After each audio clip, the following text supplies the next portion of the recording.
Total news से खास बातचीत में बीजेपी नेता कुलदीप बिश्नोई ने कहा कि उन्हें जनता का प्यार लगातार मिल रहा है। कांग्रेस को पिछले 10 साल से आदमपुर की जनता की याद नहीं आई। दीपेंद्र हुड्डा जनता को गुमराह करने का काम कर रहे हैं। आज वो जनता के बीच जा रहे हैं। हमारे परिवार का कोई ना कोई सदस्य आदमपुर में जरूर रहता है। कुलदीप बिश्नोई ने सीएम केजरीवाल पर भी तंज कसा और कहा कि अरविंद केजरीवाल मुंगेरी डाल के हसीन सपने देख रहे हैं। हमने विपक्ष में रहकर भी हल्के में खूब काम कराए हैं और 26 साल बाद सत्ता के साथ आए हैं तो निश्चित ही विकास आदमपुर में चौगुना होगा। बीजेपी नेता कुलदीप बिश्नोई से हमारे संवाददाता प्रणय शर्मा ने खास बातचीत की। आदमपुर की विधानसभा सीट पर होने वाले उपचुनाव में सभी राजनीतिक दलों ने पूरी ताकत झोंकी हुई है, लेकिन किसी एक शख्स पर अगर सबकी नजरें बनी हुई हैं तो वह है कुलदीप बिश्नोई पर। कुलदीप बिश्नोई की क्या रणनीति है और किस तरीके से वो इस उपचुनाव को देखते हैं, हमारे साथ बातचीत करने के लिए वो खुद इस वक्त मौजूद हैं। कुलदीप जी, लगातार आप आदमपुर में लोगों के साथ मुलाकात कर रहे हैं। हाल ही में मुख्यमंत्री के साथ भी आपकी मुलाकात हुई जिसमें भव्य भी आपके साथ शामिल थे। क्या कुछ उस मुलाकात में रहा? देखिए, मुलाकात हमारी बहुत ही अच्छी थी और मैं दिल की गहराइयों से माननीय मनोहर लाल खट्टर जी का आभार व्यक्त करना चाहता हूं। मैं बहुत से मुख्यमंत्रियों से मिला हूं, लेकिन जो संजीदगी से, दिल से, प्यार से जो मनोहर जी मिलते हैं उनका मुकाबला नहीं किया जा सकता। मेरे हरियाणा जनहित कांग्रेस के जो मेरे पुराने साथीगण थे, मैं जिस दिन ज्वाइनिंग की उस दिन बीजेपी ऑफिस में भीड़ ज्यादा हुई, 10,000 से ऊपर लोग थे। तो जो मेन नेता थे उनकी पहली कड़ी में मैंने उन नेताओं को मिलवाया था, अभी और भी मिलवाऊंगा मैं। तो वो बहुत अच्छी तरह मिले, उनसे आदमपुर के मुद्दों को लेकर चर्चा हुई, जैसे बालसमंद में हमारे बालसमंद आदमपुर एरिया का नलवा हल्के का अभी तक मुआवजा नहीं मिला 20-21 का, उसके बारे में चर्चा हुई। हमारे स्कूलों के साथ जाती नाव कैरमपुर है, नानी मौजपुर है, चूड़ी, जितने भी स्कूल हमारे आदमपुर के हैं उनके साथ जाते हो डिटेल से नंबर दिए, 1207 नंबर था या और थे, बहुत डिटेल से मैंने डिस्कशन किया। और खाड़ों की बात थी, बिजली कनेक्शन की बात थी, या मंडी में टूटी सड़कें हैं, ऐसे मुद्दों को लेकर चर्चा हुई।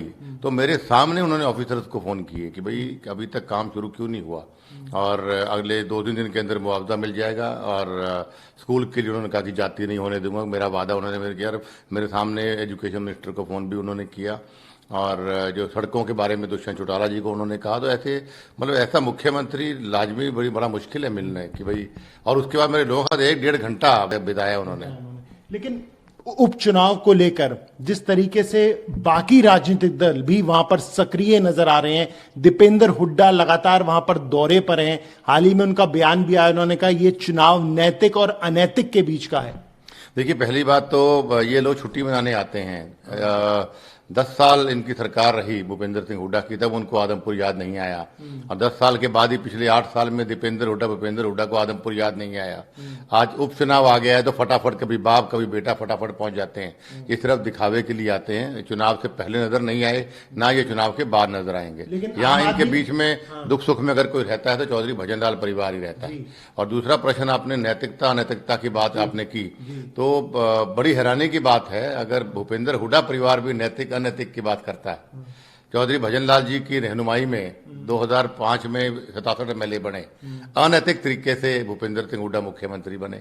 उसके बाद 2010 में मेरे 5 विधायक मुझसे बात करते रहे और मेरे 5 विधायक अनैतिक तरीके से इन्होंने खरीदे। और उसके बाद पिछले साल 5 साल पहले जो शाही कांड हुआ, सोनिया गांधी जी के कहने के बाद भी इन्होंने धोखा करके अनैतिक तरीके से सोनिया के समर्पित लोकसभा सांसद को, कैंडिडेट को हराया। और फिर इस बार भी सोनिया जी माननीय शैलजा जी को, रणदीप सुरजेवाला में से किसी एक को राज्यसभा एमपी बनाना चाहते थे, पर उन पे भी दबाव बढ़ा के और इन्होंने अपने बेटे को दीपेंद्र को बना लिया। तो ये लोग नैतिक अनैतिक की बात करते हैं। लेकिन कुलदीप जी, एक और जो आरोप लगता है, और हाल ही में क्योंकि अब आम आदमी पार्टी भी काफी सक्रिय हो गई है, उनका यह कहना है कि वो तो कभी मिलते ही नहीं है, उनका फोन ही नहीं मिलता है, वो लोग उनसे बात नहीं कर पाते, उनसे मुलाकात नहीं कर पाते हैं। देखिए, पहली बात तो मुझे आम आदमी पार्टी, जिनको हरियाणा के भूगोल तक का नहीं पता, उनसे सर्टिफिकेट की जरूरत नहीं है। और कुलदीप बिश्नोई लोगों से मिलता है कि नहीं मिलता है या बात करता है कि नहीं करता है, इसका जवाब तो आदमपुर हल्के की जनता दे सकती है। न केवल मैं हाथ मिलाता हूं बल्कि जफ्फी पा के मिलता हूं, और हफ्ते में 10 दिन में मैं वहां रहता हूं। मेरी धर्मपत्नी रहती है, मेरा बेटा रहता है, मेरी माता जी परमानेंट वहां है। तो हमारे परिवार का कोई न कोई सदस्य वहां रहता है। इन लोगों को ज्ञान ही नहीं है कुछ। लेकिन जिस तरह से हाल ही में मुख्यमंत्री की भी वहां पर रैली हुई और खुद अरविंद केजरीवाल ने ये बात कही कि जो 2024 में सरकार का रास्ता है वो उसी सीट की जीत से उन्हें मिलेगा। मुंगेरी लाल के हसीन सपने, इनके ऊपर आम आदमी पार्टी की सरकारें दो जगह हैं, दिल्ली में भी हैं, पंजाब के अंदर में।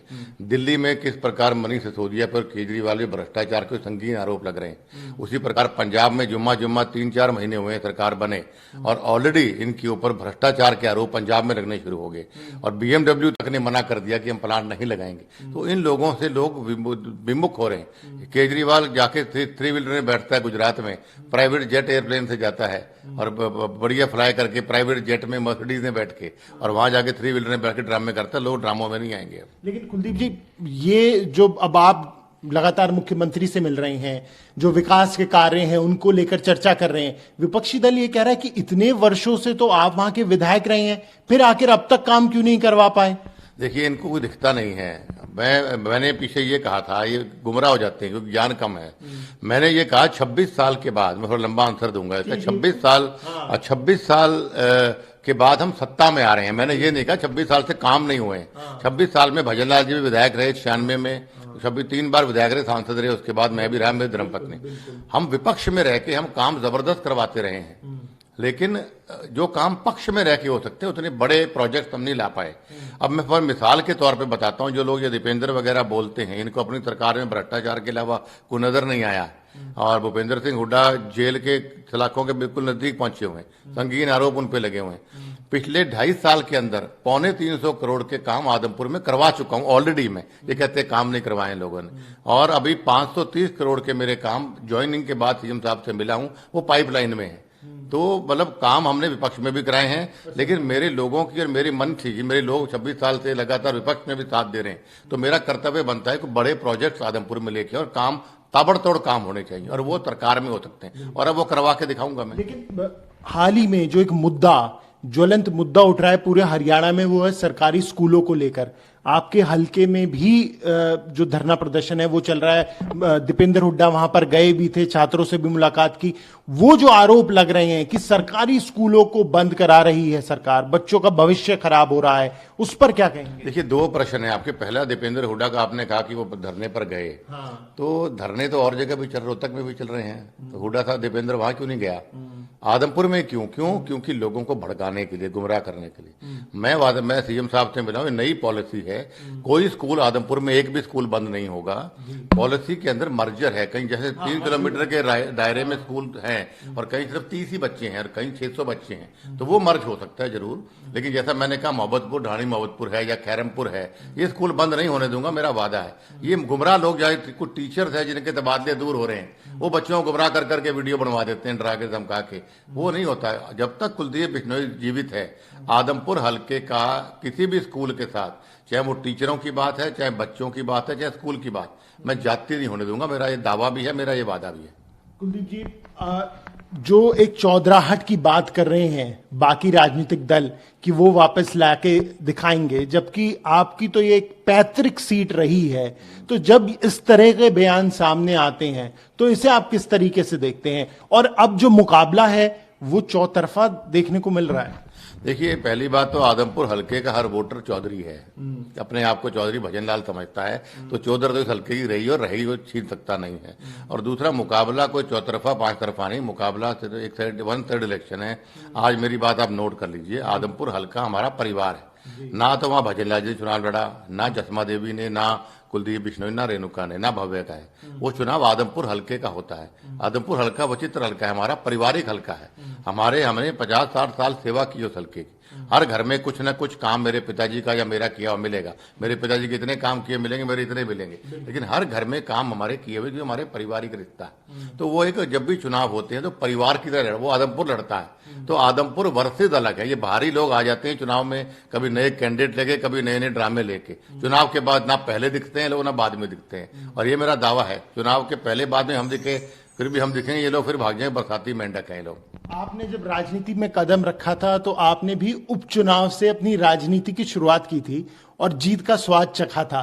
उम्मीद करेंगे कि भव्य को भी वही इतिहास को वो भी दोहराए। हालांकि राजनीति में कदम वो पहले रख चुका है जरूर। हाँ देखिए, मैं भी जब पहला विधायक बना था तो 1998 में उपचुनाव था बंसीलाल जी की सरकार में आदमपुर। जैसा मैंने कहा, आदमपुर हल्के के लोग हमेशा परिवार की तरह आशीर्वाद देते हैं सिर पे, और उसी प्रकार मैं भी 29 साल का था, पहली बार विधायक बना। भव्य भी 29 साल का ही है, तो इतिहास दोहरा रहा है। और मुझे पूरी उम्मीद है कि हमेशा आदमपुर हल्के के लोग जो मेरे परिवार के, हमेशा चौधरी भजनलाल परिवार पर आशीर्वाद रखा, आगे भी आशीर्वाद भव्य को भी देंगे। आखिरी सवाल मेरा ये है कि कुलदीप जी, आप एक गैर जाट चेहरे भी रहे हैं। जब आप कांग्रेस में गए थे तो उम्मीद ये की जा रही थी कि जो गैर जाट समुदाय है उसे जोड़ने में आप महत्वपूर्ण भूमिका निभाएंगे।